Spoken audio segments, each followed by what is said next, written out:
비디오 1번에 이어서 2번 비디오 시작합니다.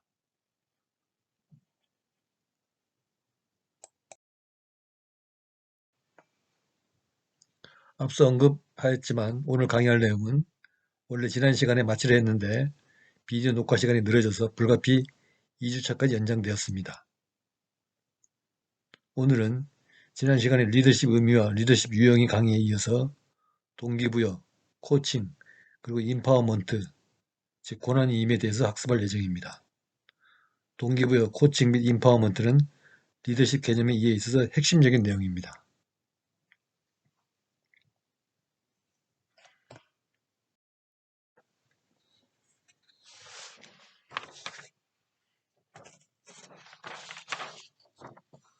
이번 주제의 학습 목표는 동기부여, 코칭, 권한이임의 의미를 이해할 수 있는 것입니다. 학습 내용은 첫째, 동기부여의 정의를 알아본다. 둘째, 코칭의 의미를 알아본다. 셋째, 권한이임의 의미를 알아보는 것입니다.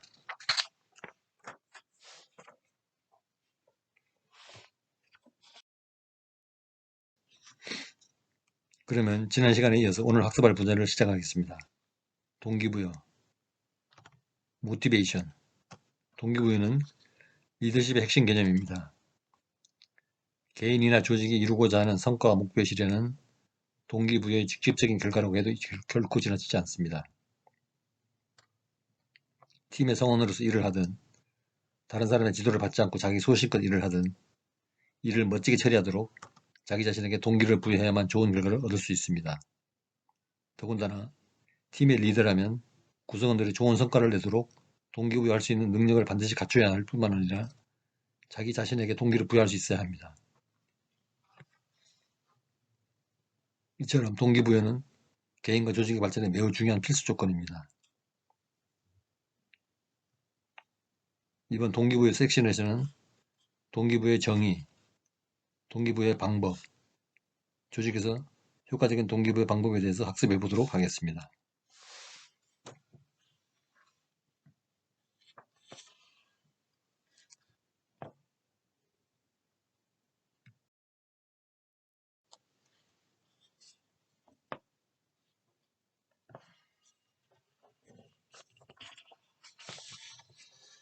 동기부여란 개인의 욕구를 만족시키는 조건 하에서 조직의 목표를 위해서 노력하는 자발적 의지를 이끌어내는 것입니다. 이처럼 동기부여란 특정한 목표를 향해서 행동하게 하는 인간의 내면적 원동력을 의미합니다. 인간의 마음속에는 개인으로 하여금 특정한 방향으로 행동하게 하는 심리적 동인이 있고, 이러한 심리적 동인을 동기, 즉 모티브라고 지칭합니다. 결국 동기부여는 개인으로 하여금 특정한 목표를 설정하게 하고 그 목표를 달성하기 위한 행동을 자발적으로 하도록 하는 것입니다. 매슬로우의 인간 욕구 단계설은 인간의 욕구와 동기유발과 관련해서 가장 널리 알려지고 큰 영향을 미친 이론입니다. 심리학자 에이브람 매슬로우의 욕구 단계 이론은 초기 동기유발 이론의 선구자입니다. 매슬로우는 인간의 욕구는 5단계 계층이 있다고 주장했습니다. 그 1단계는 생리적 욕구입니다. 이 첫 단계는 인간에게 있어서 가장 기본이라 할 수 있는 생리적 욕구입니다. 인간은 일차적으로 의식주에 대한 욕구 실현이 매우 강렬합니다.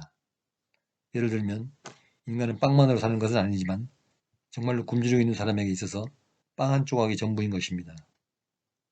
배고픈 문제가 해결되지 않는 한 다른 욕구는 나타나지 않습니다. 즉 이런 생리적 욕구는 갈증이나 추위 등이 될 수 있습니다. 일단 생리적 욕구가 어느 정도 충족이 되면 안전에 대한 욕구가 나타납니다. 이 욕구는 근본적으로 신체적 감정적 위험으로부터 보호되고 안전해지기를 바라는 욕구입니다. 따라서 육체적 심리적으로 상처받지 않기를 바라는 욕구이죠.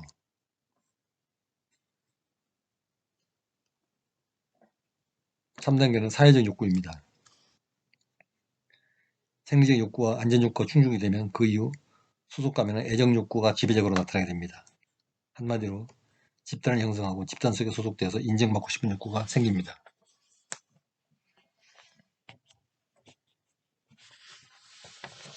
인간은 사회적인 존재이므로 어디에 소속되거나 자신이 다른 집단에 의해서 받아들여지기를 원하고 동료와 친교를 나누고 싶어하며 또 이성 간의 교제나 결혼 등을 갈구하게 됩니다.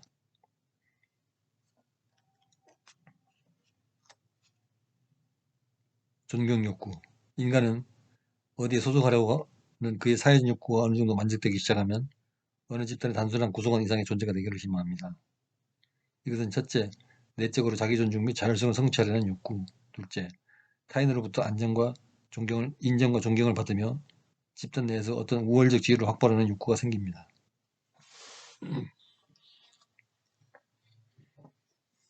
일단 존경 욕구가 어느 정도 충족되기 시작하면 그 다음에는 나의 잠재 능력을 발휘하고 싶다, 자기 개발하고 싶다 등 자아 실현 욕구가 강력하게 나타납니다.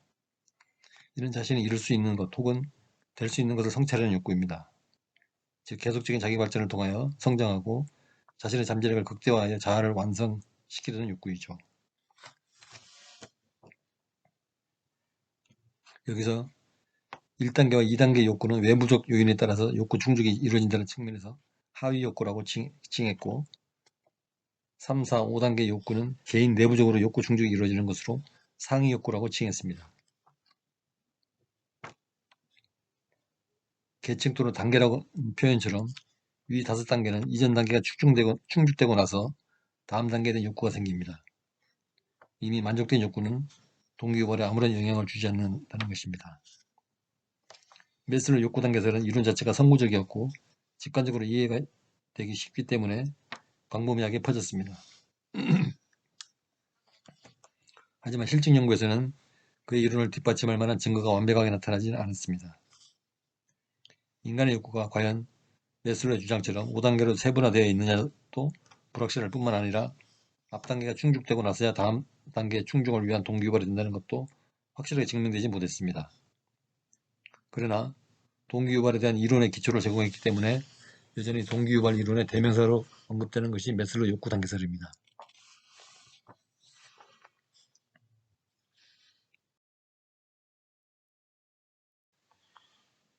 다음은 동기부여 방법에 대해서 살펴보겠습니다.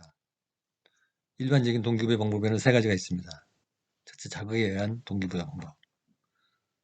자극 또는 공포에 의한 동기부여 방법은 조직의 리더가 구성원들에게 물리적인 힘이나 자극 또는 공포를 느끼게 해서 일어나 행동을 하게 하는 방법입니다. 일반적으로 힘이나 권력을 가진 자가 약자에게 취하는 동기부여 방법이죠. 자극에 의한 동기부여는 두려움, 경고, 처벌 등의 방법이 있습니다.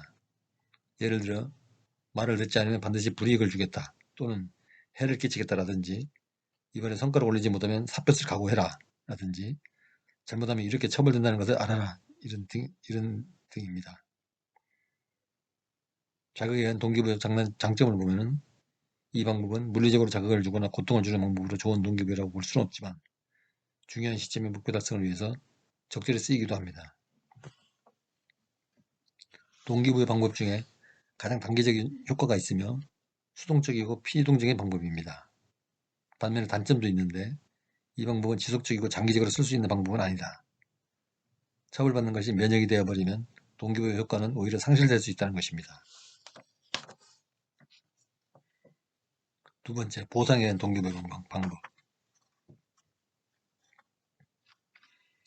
보상에 대한 동기부여 방법은 사람들에게 목표를 제시하고 그 목표를 달성하면 약속한 보상을 하는 매우 일반적인 동기부여 방법이면서 현재 가장 널리 쓰이는 동기부여 방법입니다.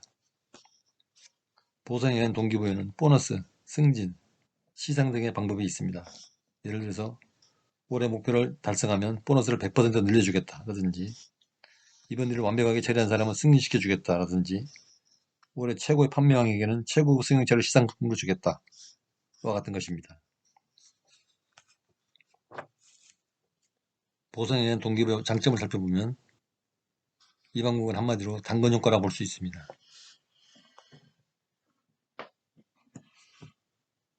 달리는 말에 채찍을 휘두르는 것보다 눈앞에 당근을 보여주며 달리게 하는 것입니다. 목표를 설정하고 그 목표를 이루기 위한 노력을 기울이게 하는 매우 좋은 방법입니다. 반면에 이 방법의 단점은 모두에게 기회를 주지만 혜택받는 사람이 소수일 경우 목표를 위해서 모두 노력하다가 결과적으로 소수에게 당근이 들어가면 급격히 생산성이 떨어져서 동기부여가 상실될 수 있습니다. 만약 계속 동기부여를 하고 싶다면 지속적으로 당근을 줘야 합니다. 세 번째, 자기 동기부여. 자기 동기부여 방법은 누가 시켜서 하거나 뭔가를 바라고 하는 것보다 자기 스스로 좋아서 일을 하게 되는 동기부여 방법입니다. 주위 사람들이 미쳤다고 할 만큼 자신이 좋아하는 일에 몰두하는 경향이 있습니다. 그래서 주로 발명이나 발견 등 창의적인 결과를 얻어냈던 강력한 동기부여 방법입니다. 자기 동기부여를 갖게 하는 방법에는 목표를 갖게 하는 방법, 칭찬을 하는 방법, 격려하는 방법 등이 있습니다. 예를 들어서 인생에서 꼭 이루고 싶은 꿈을 그려보면서 다짐을 한다 라든지, 내가 아니었다면 이렇게 멋진 결과를 이루지 못할 것이다, 나는 훌륭하다, 나는 대단하다, 나는 분명히 성공할 것이다 와 같은 것입니다. 이와 같이 자기 동기부여 방법은 스스로 느끼고 감동받고 결심해서 목표를 이루려고 하는 것이기 때문에 장기적으로 효과가 있습니다. 한마디로 좋아서 하는 일을 아무도 못 말린다는 원리입니다. 중간에 포기할 만한 장애가 생겨도 꿈을 위해 어떻게든 극복하려고 노력하기에 성취감은 이루 말할 수 없이 큽니다. 따라서 조직에서 가장 좋은 동기부여 방법은 자기 동기부여입니다. 누구의 힘에 의해서 또는 보상을 바라고 행동하는 것보다 스스로 꿈을 이루기 위해서 노력할 수 있는 방법을 활용하는 것이 가장 효과적입니다. 하지만 처음부터 쉽지 않기 때문에 익숙해질 때까지 분위기를 만들어 주어야 합니다. 과연 조직의 구성원들을 자기 동기부여하기 위해서는 어떻게 해야 할까요? 조직의 리더나 상사들은 구성원들을 동기부여 유발하기 위해서는 조직 내 협력적 분위기를 조성해야 하고, 만족감을 느낄 수 있게 하고, 구성원들에게 의사결정 권한을 부여해야 합니다. 즉, 협력적 분위기를 조성하고, 그러기 위해서는 사람들은 협력의 의지가 고쳐졌을 때, 서로의 성공을 도모할 기회를 가졌을 때 더욱 열심히 일하는 동기가 유발되기 때문입니다. 둘째는 만족감을 고취하는 겁니다. 사람들은 자신이 하고 있는 일이 조직의 발전에 어떻게 득이 되는지 인식했을 때 만족감 또는 성취감을 느낄 때 동기부여가 됩니다. 즉, 자신이 하고 있는 일이 조직에 어떻게 기여하는지 올바로 인식할 수 있을 때 더욱 열심히 일하려고 하는 동기가 유발됩니다. 셋째, 의사결정 권한을 부여하는 것입니다. 사람들은 자신이 일에 관한 의사결정 권한을 부여받으면 더욱 열심히 일하려는 동기가 유발됩니다. 부하 직원들에게 권한을 부여하는 것이 잘못된 판단이 아닐까 두려워하지 말고 부하 직원들에게 의사결정 권한을 부여해야 합니다.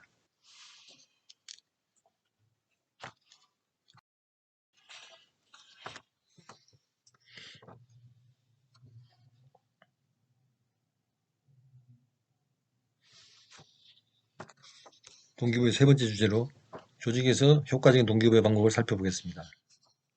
직장에서 조직원들은 누구나 자신의 이익과 목표를 실현하려고자 하는 욕망에서 프로젝트 완수 동기를 갖게 됩니다.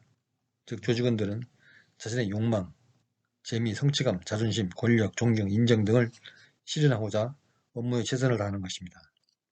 따라서 리더는 조직원들이 금전적인 보상이나 이익, 승진 등에 의해서만 동기를 부여받을 것이라는 단순한 생각으로 그들을 대해서는 안 됩니다. 조직원들이 지속적으로 자신의 잠재력을 발휘하도록 만들기 위해서는 외적인 동기유발제 그 이상을 제공해야 합니다. 사실 모든 조직원들의 욕구를 만족시킬 수 있는 이상적인 근무 환경을 만들기는 쉽지 않습니다. 그러나 이런 환경이 마련된다면 조직원들은 돈이나 편익 등 비본질적인 요인이 아닌 자기 내면의 순수한 욕망에 의해서 동기를 부여받을 것입니다. 조직에서 효과적인 동기부여 방법을 살펴보겠습니다. 첫째, 긍정적인 강화법을 활용한다. 목표 달성을 높이 평가해서 조직원들에게 곧바로 보상하는 행위를 긍정적 강화라고 합니다. 긍정적 강화법은 조직원들의 동기를 부여하는 데 더없이 효과적입니다. 높은 성과를 달성한 조직에게는 곧바로 따뜻한 말이나 칭찬으로 보상해 주는 것이 필요합니다. 즉, 긍정적 강화법은 동기부여 대상자가 잘하고 있는 부분을 칭찬하고 격려해서 더욱 잘하도록 하는 방법이죠. 두 번째, 새로운 도전의 기회를 부여합니다. 환경 변화에 따라 조직원들에게 새로운 업무를 맡을 기회를 준다면 팀에는 발전과 창조성을 공모하는 분위기가 자연스럽게 조성됩니다. 조직원들은 매일 해왔던 업무와 전혀 다른 일을 처리하면서 새로운 도전이 주는 자극과 스릴감을 톡톡히 맛볼 것입니다. 나아가 자신의 능력을 인정받았다는 뿌듯함과 성취감을 느끼며 권한을 가지게 되었다고도 생각합니다. 세 번째, 창의적인 문제 해결법을 찾게 한다. 직장생활 중 자유롭게 의사결정을 하지 못하고 자신의 소신대로 업무를 진행하지 못할 경우 조직원들은 자칫 피해의식에 사로잡혀서 사사건건 다른 조직원들을 비난할 수 있습니다. 창의적인 문제 해결법은 조직원들이 자신의 실수나 잘못에 대해서 스스로 책임지도록 동기를 부여합니다.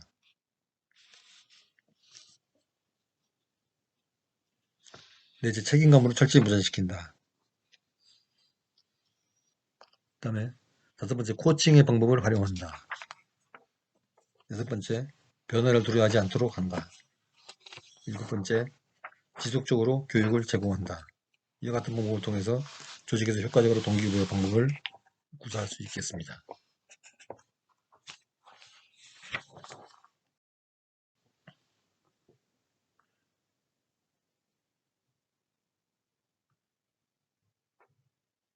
조직에서 리더의 성공적인 동기부여 방법을 알아보겠습니다.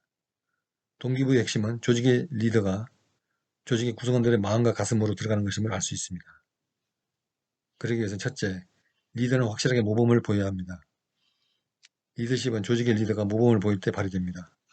일반적으로 조직의 구성원들은 리더가 모범을 보이면 리더를 본받고 싶어하는 감동이 생겨서 자연스럽게 동기부여로 이어집니다.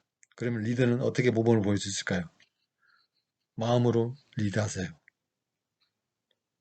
구성원 개개인의 성향이나 능력을 파악해서 맞춤 관계를 해야 합니다.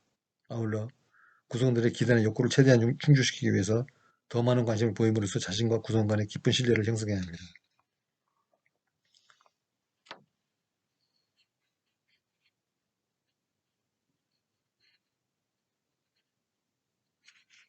둘째, 리더는 의사소통을 명확히 해야 합니다. 구성원들에게 리더는 조직의 살아있는 얼굴입니다. 리더가 구성원들을 어떻게 이끄냐에 따라서 조직의 성공 여부가 결정됩니다. 리더에게 의사소통이란 구성원들이 개인과 조직의 목표를 달성할 수 있도록 필요한 관계를 형성해주는 훌륭한 도구입니다. 이처럼 의사소통은 조직을 이끌어가는 데 반드시 필요한 요소입니다. 셋째, 리더는 창조적으로 도전해야 합니다. 도전만큼 인간의 정신을 자극하는 것도 없습니다. 따라서 구성원들에게 도전할 만한 목표를 주는 것보다 더 좋은 동기부여 방법은 없습니다. 리더들은 항상 조직의 상태를 가늠하고 조직이 나아가야 할 목표를 정하고 그곳에 도달할 수 있는 방법을 강구해내야 합니다.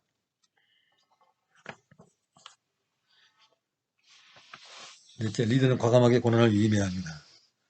권한 위임은 구성원들이 실제로 무엇을 할 수 있는지 알아보기 위해서 의사결정 권한을 부여하는 방법입니다. 따라서 권한 위임은 구성원들에게 리더의 가치를 확인시켜주는 중요한 도구입니다. 다섯째, 리더는 의미 있게 인정을 해줘야 합니다. 회사를 사직하는 직원들에게 그만두는 이유에 대해서 물으면 대부분 상사가 자신이 한 일을 제대로 인정해주지 않기 때문이라고 답변합니다. 리더가 감사하다는 말을 해주거나 자신들의 존재를 인정해주기만 해도 구성원들은 조직에 대한 높은 충성심을 보이게 됩니다. 이와 같이 인정은 리더십을 일으키는 행위이며 동시에 핵심적인 동기부여 요인이기도 합니다.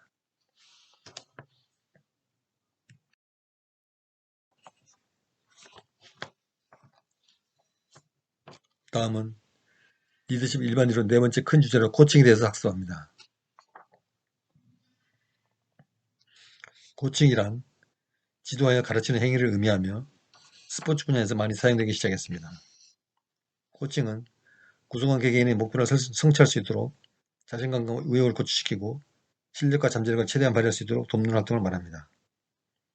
코칭이라는 용어는 커다란 사륜마차를 가리키는 코치로부터 비롯된 것으로 사람을 목적지에 운반한다는 의미에서 목표점에 다다를 수 있도록 인도하는 의미로 변화했습니다.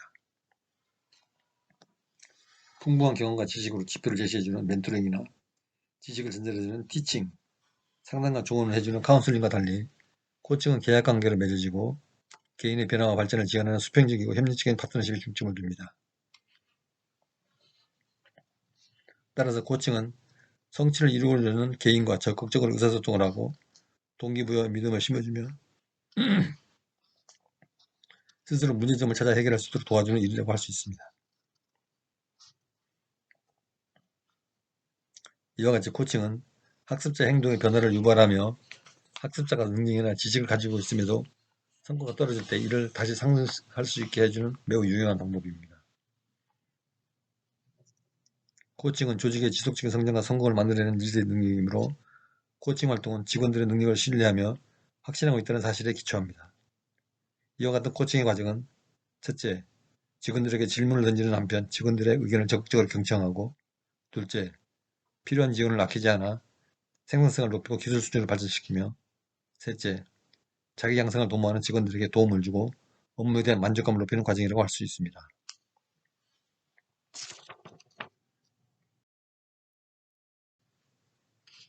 코칭은 언제 필요할까요?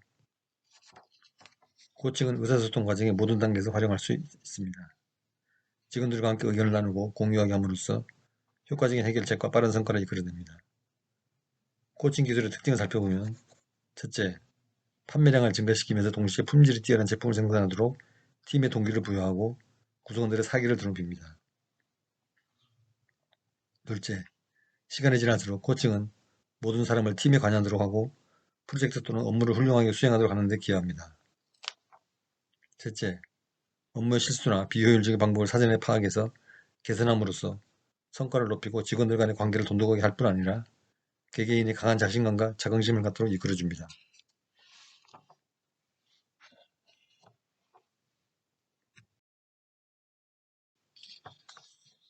코칭과 관리 비교를 해보겠습니다.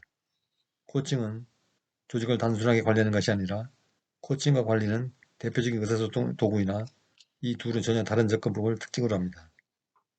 일반적으로 관리는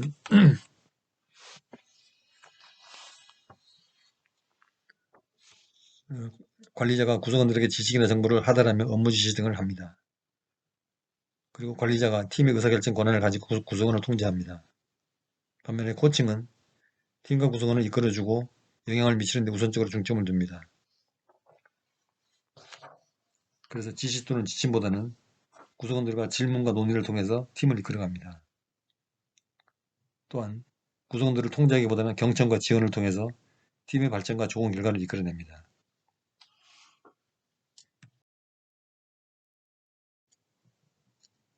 코칭의 기본 원칙을 알아봅니다.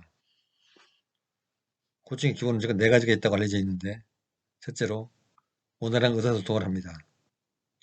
둘째, 권한을 위임합니다. 셋째, 훌륭한 코치는 뛰어난 경청자입니다. 넷째, 목표를 정하는 것이 가장 중요합니다. 이것을 하나씩 설명해 보겠습니다. 원활한 의사소통. 코칭의 기본은 서로가 자유롭게 논의할 수 있고 제안할 수 있어야 한다는 점입니다. 따라서 리더는 원활한 의사소통을 통해서 부하 직원들의 창조성과 통찰력을 결코 간과해서는 안 됩니다. 하는 것을 중요시해야 합니다. 조직의 문제에 직접적으로 연관되어 있는 사람은 직원들이기 때문입니다. 두 번째, 권한을 위임한다. 리더는 권한 위임을 통해서 직원들이 어떤 일이든 자신의 업무에 책임의식을 갖고 완전히 책임질 수 있도록 이끌어야 합니다. 어떤 직원이 프로젝트를 부여한 뒤 업무를 수행하는 동안 모든 결정을 스스로 하도록 권한을 준다면 그 직원은 자연적으로 주인의식을 갖게 됩니다. 훌륭한 코치는 뛰어난 경쟁자이다. 코치인 리더는 부하 직원들을 섣불리 판단하지 않도록 적극적인 경쟁자로서 잡념을 떨어버리고 직원에게만 모든 관심을 집중해야 합니다. 리더는 적극적인 경쟁을 통해서 직원이 말하려고 하는 말을 정확하게 이해하는 능력과 직원들이 느끼는 바가 무엇인지 헤아리는 능력을 향상시킬 수 있습니다. 또한 부하 직원들이 말하고자 하는 요청과 표현 방식에 대해서 최선의 결정을 내릴 수 있도록 지속적인 피드백을 적극 제공해야 합니다. 목표를 정하는 것이 가장 중요하다. 리더는 서로 다른 기술과 능력을 가지고 있는 직원들에게 어떤 목표를 정해줄 것인지 확실히 판단해야 합니다. 이 말은 곧 업무를 깔끔하게 처리하는 적절한 방법을 직원 스스로 개발하도록 도와줘야 할 뿐 아니라 직원마다 어떤 장점과 능력을 갖고 있는지 정확히 파악하고 있어야 한다는 것을 의미합니다.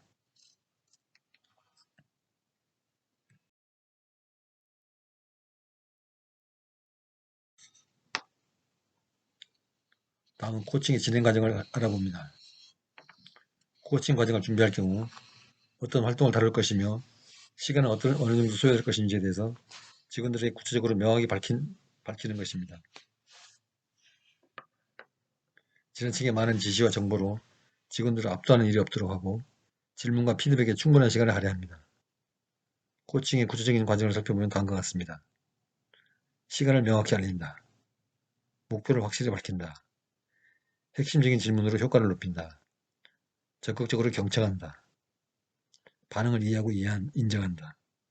직원 스스로 해결책을 찾도록 유도한다. 코칭 과정을 반복한다. 인정할 만한 일을 확실히 인정한다.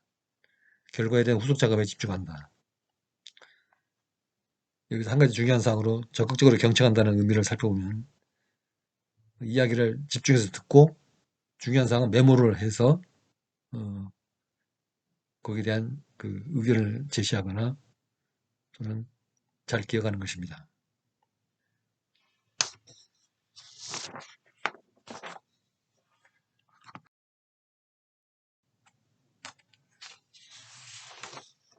다음 주제는 인파워먼트, 즉 고난이임에 대해서 학습하겠습니다.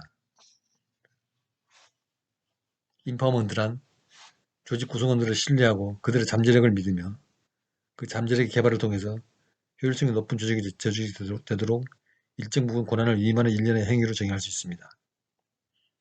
리더십의 핵심 개념 중 하나는 인파워먼트, 즉 고난이임이라고 할 수 있습니다. 미국 마이크로소프트사 회장인 빌 게이츠는 21세기에는 다른 사람에게 권한을 위임하는 사람이 뛰어난 리더로 성공할 것이다 라고 말한 바 있습니다. 직원들에게 일정 부분 권한을 위임함으로써 훨씬 수월하게 성공의 목표를 이룰 수 있을 뿐더러 존경받는 리더로 거듭날 수 있다는 개념입니다.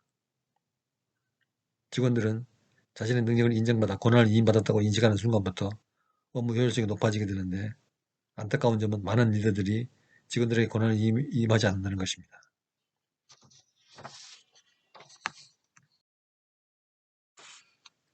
인파워먼트의 장점은 무엇일까요? 성공적인 리더는 대체로 단순한 권한 위임만을 해주지 않습니다.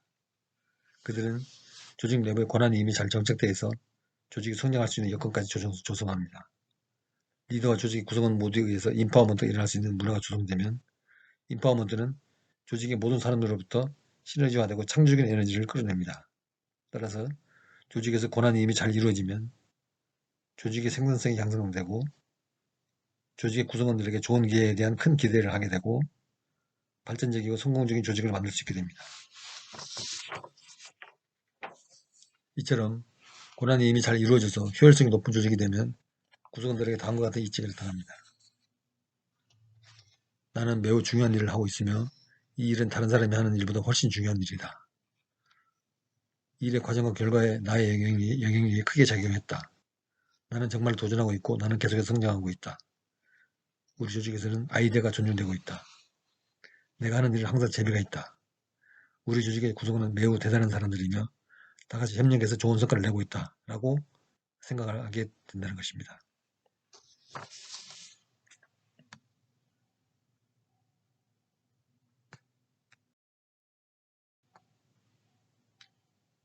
인파워먼트 기대 효과를 알아봅니다. 진정한 인파워먼트는 구성원들로 하여금 조직 전체의 목적에 헌신하도록 유도함으로써 구성원들이 방향감과 질서의식을 갖출 수 있게 합니다. 따라서 진정한 권한임을 통해서 조직이 장기적인 효과를 얻기 위해서는 다음의 세 가지 기준이 반드시 충족되어야 합니다. 첫째, 여건의 조성. 인파워먼트는 구성원들이 자유롭게 참여하고 기여할 수 있는 일련의 여건들을 조성해 주는 것이기 때문에 효과적인 리더는 구성원들이 부여받은 권한을 잘 사용해서 능력을 잘 발휘할 수 있도록 여건을 조성해 줘야 합니다. 둘째, 구성원의 재능과 욕구의 극대화. 권한임이 잘 되어 있지 않은 조직의 환경에서는 구성원들이 충분한 능력을 발휘하지 못할 것입니다. 따라서 인파워먼트는 구성원들의 재능과 욕구를 최대한으로 활용할 뿐만 아니라 더 나아가 확대할 수 있도록 하는 것입니다. 셋째, 명확하고 의미 있는 목적의 초점. 인파워먼트는 구성원들이 분명하고 의미 있는 목적과 사명에 의해 최대의 노력을 발휘할 수 있도록 해주는 것입니다.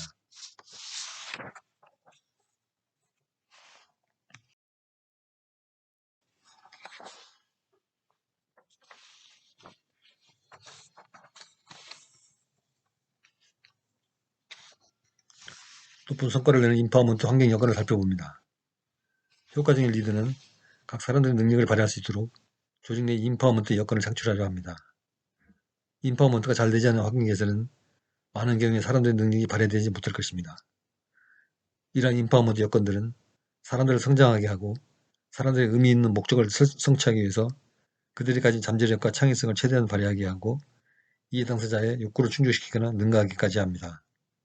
리더는 인파워먼트 환경이 가져다주는 혜택과 인파워먼트 환경을 갖춘다는 의미를 잘 알고 있어야 합니다. 인파워먼트 환경에서는 사람들의 에너지, 창의성, 동기 및 잠재 능력이 최대한 발휘되는 경향이 있습니다. 그러나 반인파워먼트 환경은 사람들의 현상을 유지하고 순응하게 만드는 경향이 있습니다. 높은 성과를 내는 인파워먼트 환경의 특징을 살펴보면 다음과 같습니다. 도전적이고 흥미있는 일이며 학습과 성장의 기회가 주어지며 높은 성과와 지속적인 개선을 가져오는 요인들에 대한 통제가 이루어지고 성과에 대한 지식이 있으며 긍정적인 인간관계가 조성이 되고 개인들이 공헌하며 만족한다는 느낌이 있으며 상부로부터의 지원이 있다는 점입니다.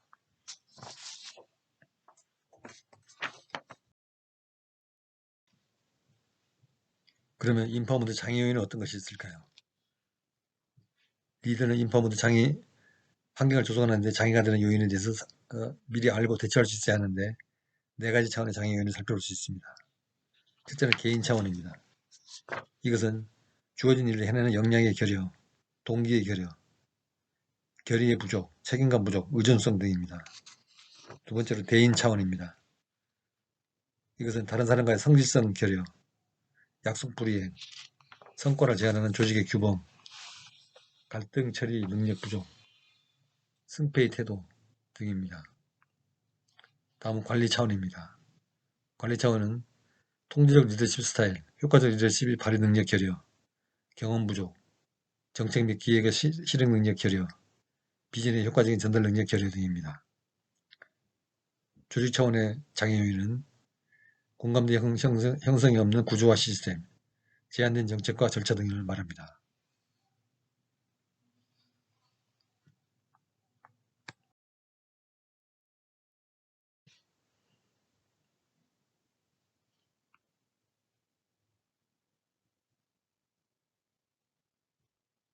여기까지 일반적인 리더십 관련 중요 개념과 이론을 살펴봤는데 그들은 첫째 리더십의 의미, 둘째 리더십 위험, 셋째 동기부여, 넷째 코칭, 다섯째 권한이 있는 5가지 주제였습니다.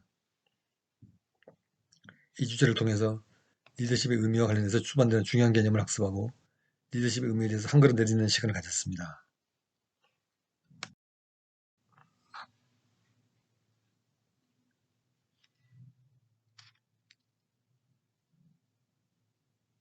다음 차시 강의 주제는 삶의 목표에 대한 자기 기술과 브레인맵 만들기입니다. 이 주제는 말 그대로 자기 삶의 가장 중요한 목표 하나를 선정해서 3줄 정도로 표현하고 그 아래 목표 달성을 하는데 중요한 전략이나 수단을 3개 정도 선정해서 매핑하는 것입니다. 제1주차 수업 구글 클래스룸의 평가 매뉴얼의 방법을 제시해 놓았습니다. 참고하시기 바랍니다. 화면을 참조하면 자기가 세운 삶의 목표를 달성하는 데 중요한 전략이나 수단을 3개 정도 선정해서 매핑, 그리거나 서술하는 개요와 그림이 보입니다. 화면의 왼편은 완성된 샘플을 나타내며 오른편은 40세 이전에 100억대 사업가로 성공해서 아프리카에 1000개 우물을 파겠다는 목표를 가진 사람의 4개 전략을 나타내고 있습니다. 그를 위해서 종잣돈을 마련하기 위해서 세금원의 통장을 만들고 정기적금을 넣으며 주가지수펀드에 투자를 하고 안전자산을 구입하겠다는 세부 전략을 보여줍니다. 이처럼 목표 달성을 위해서 머릿속에 생각하는 전략을 문서화한 것이 브레인맵입니다. 목표에 대한 자기 기술과 브레인맵을 만드는 실습하는 것이 다음 시간의 강의 주제입니다. 실습을 겸해서 초안을 만드는 것이 목표입니다. 준비사항은 A4 용지 한 장과 펜입니다. 초안은 이번 학기 중에 다듬어서 제출하는 기말 과제가 됩니다. 여기에 주는 점수는 평소 태도와 관련해서 합쳐서 총 40점 만점이 되겠습니다.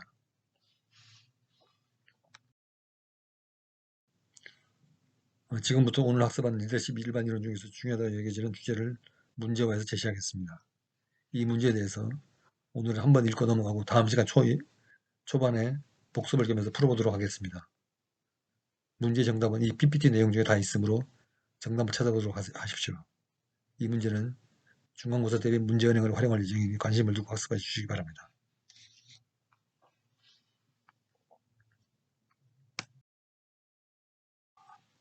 1번 문제, 리더십에 대한 설명으로 틀린 것은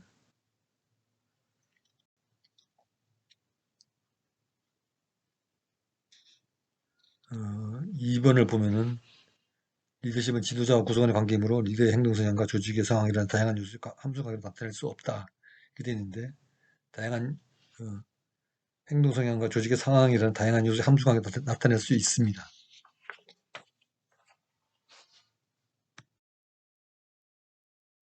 2번은 리더와 관리자의 차이를 맞는 것은 이렇게 제시했는데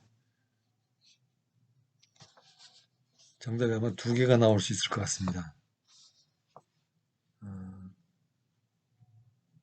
교재에 있는 내용과 비교해 보시면 아마 1번과 4번이 되지 않을까 생각합니다.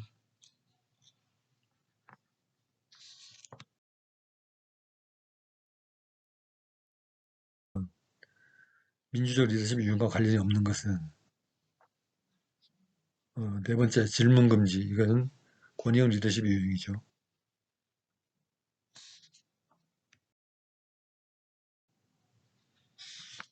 다음에 민주적 리더십의 장점이 아닌 것은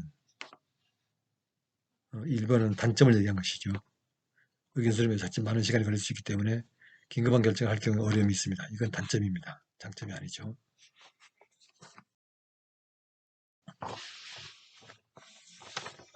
다음 중 파트너십 리더십 유형과 관련해 깊은 것을 모아놓은 것은 무엇인가?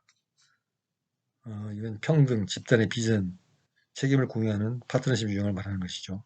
2번. 다음 중 서번트형 리더십 유형과 관계가 먼 것은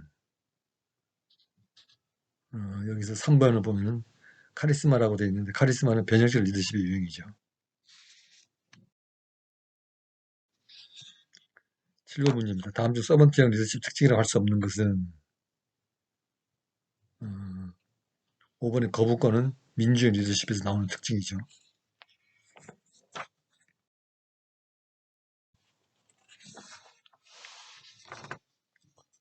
8번입니다. 코칭의 기본 원칙과 거리가 먼 것은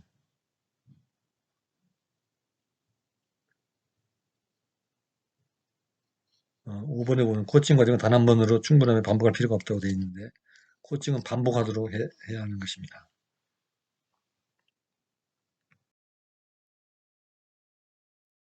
9번 문제입니다. 가로넣기인데 직원들에게 일정 부분 권한을 위임함으로써 훨씬 수월하게 성공의 목표를 이룰 수 있을 뿐더러 존경받는 리더를 거듭날 수 있도록 하는 것을 뭐라고 하죠? 권한위임, 즉 인파워먼트라고 하죠. 10번 문제. 인파워먼트 장점이 아닌 것은 3번에 보면 주어진 일을 해내는 책임감과 역량이 감소된다고 되어 있는데 그 반대입니다. 책임과 역량이 증대되죠. 정답은 3번이 되겠습니다.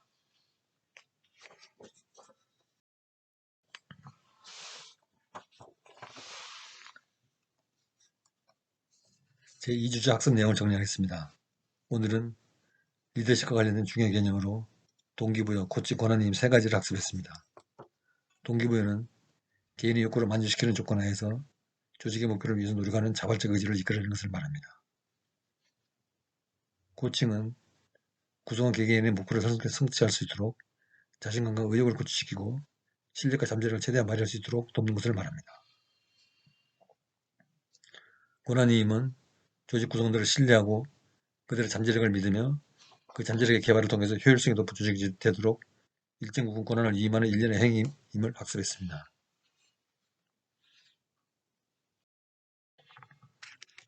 수업에 참여하느라 수고 많았습니다. 다음 시간은 1, 2주차의 강의 내용을 다시 한번 문제를 풀어보며 복습하고 자기기술서 및 브레인맵 작성에 대해서 학습할 예정입니다. 다음 시간에는 A4용지 한 장과 필기구를 준비하시면 수업에 도움이 되겠습니다. 건강한 주일 보내시기 바랍니다. 안녕히 계십시오.